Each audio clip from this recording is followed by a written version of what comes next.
Nordkap maceramızın son bölümündeyiz. Lviv şehrinden yolculuğumuza devam ediyoruz bu bölümde. Önce Romanya'nın Sibiu şehrine sürüyoruz motorlarımızı. Güneye indiğimiz için ısınan hava ile birlikte doğal güzelliklerin arasından Nesebar sahil şehrine geçiyoruz.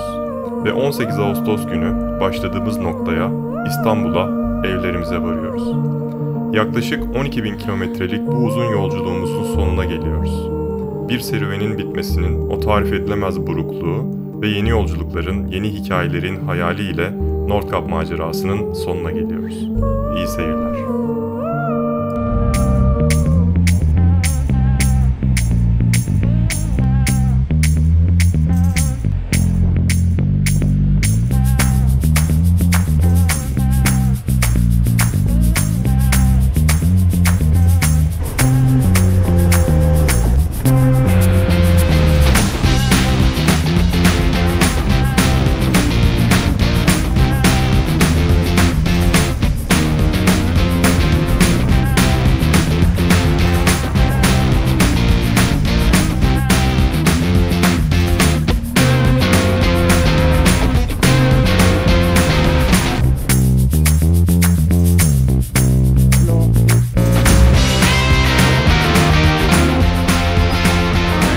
Hello.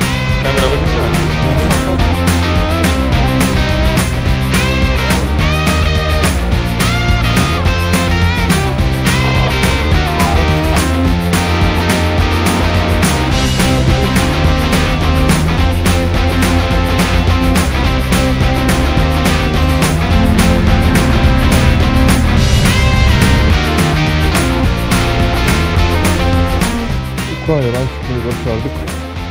Romanya'dayız. Son bir ülke kaldı gelirken Burgaz'dan geçip Bulgaristan'da eve döneceğiz.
olacak be. Zor oldu, zor. Bugün 30 dereceye vurduk, 5 dereceden. Sabah Transfagaraşan'da bile 8'di. Şimdi 30 oldu.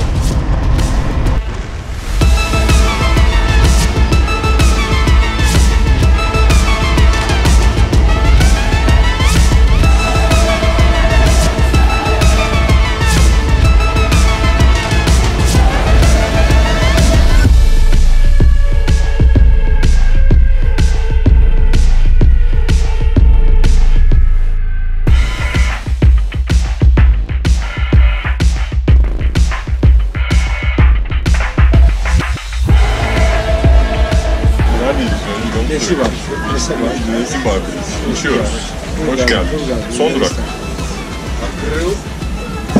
İçeri girerken 11 bin kilometreyi tamamlamıştık. 18. Yarın o zaman çıkıyoruz.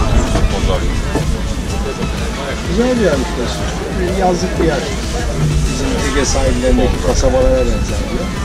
Ben bir sonraki seçimlerde adaylığımı koyacağım. Ben 13 kez geçtiğim için. Muhtar ya da Buraya geldi. belediye başkanından olabilir mi? Buraya çok geldi. Valla bilmiyorum 10 kilo Pagaraşan'dan gelen Pagaraşlı var mı acaba? Sormak lazım yani. Uzun bir bekleyişten sonra yemeğimiz geldi ama mutluyuz. Çok güzel bir yemek.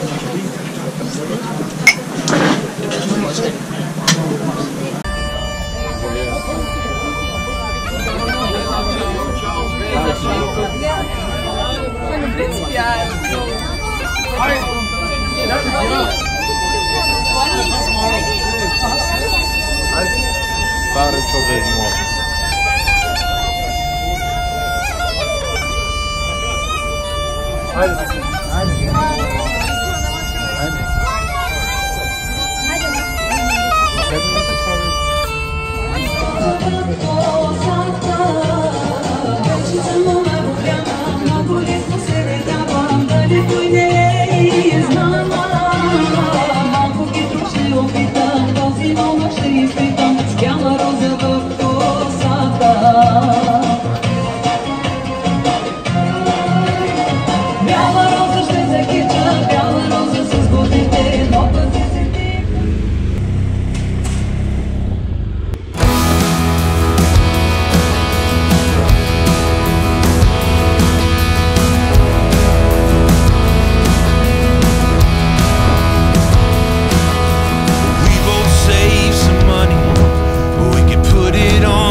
Çocuk uyanacak şimdi bak. Bir İstanbul'u Allah'a emanet. Ama yine de seviyorum burayı. Put your best dress on, we'll leave this town. Drive till we can't recognize. 11.400 kilometre. Evet, Oğuz'da ilk buluştuğumuz, bunun karşı tarafında buluşmuştuk yola çıkarken. 31 Temmuz'da. Selim Paşa tesisinde petrol. Evet, bugün de 18 Ağustos, 19. gün 11.400 kilometre bitirdik. Başladık zaten. Evet. Tekrar görüşmek üzere.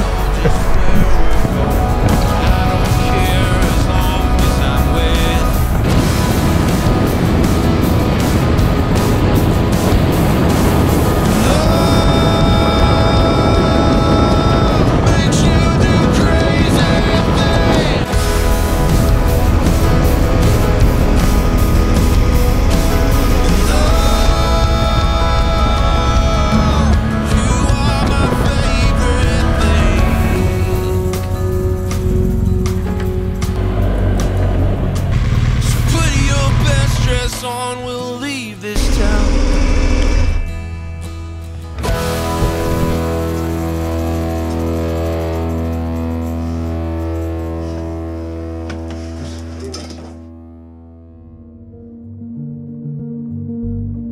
...12.000 kilometreden fazla yol kat ettiğimiz, 15 ülkeyi, 20 şehri aştığımız Nordkap maceramızın sonuna geldik. Her deneyimin insana yaşattıklarını cebimize koyduk ve yeni maceralar için hayal kurmaya çoktan başladık bile. Motorlarımızı şimdi nereye süreceğiz? Bir sonraki hikayemizde görüşmek üzere.